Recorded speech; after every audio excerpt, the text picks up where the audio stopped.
நிச்சயமாக எங்களுடைய தோட்டத்தில் நீண்ட காலமாக சின்ன வயதிலேயே எங்கள் காவலாளியாக இருந்த ஒரு நல்ல மனிதர். அவர் இந்த இடத்துல உயிர் விட்டுருக்கார். நிச்சயமா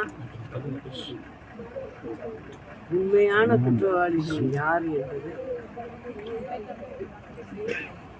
அம்மா தெய்வமாக இருந்து நிச்சயம் அவருக்கு தண்டனை வாங்கி கொடுப்பார். நம்பிக்கை எனக்கு இருக்குது. மேடம், இங்கே அம்மாவுடைய முழு உருவ சிலை திறப்பதற்கான இது நாளைக்கு பூமி பூஜை போடுற மாதிரி சொன்னாங்க. அந்த மாதிரி ஏதாவது நடவடிக்கை இருக்கா மேடம்? நாளைக்கு நான் அம்மாவுக்காக தான் பூஜை பண்ணேன். நான்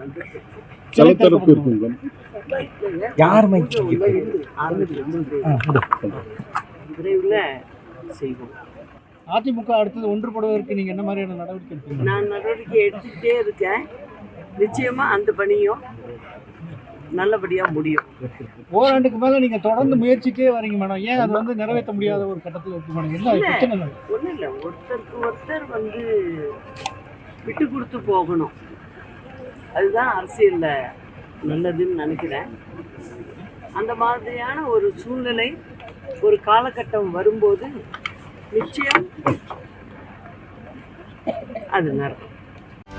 செய்திகளை உடனுக்குடனும் துல்லியமாகவும் தெரிந்து கொள்ள சப்ஸ்கிரைப் பண்ணுங்க.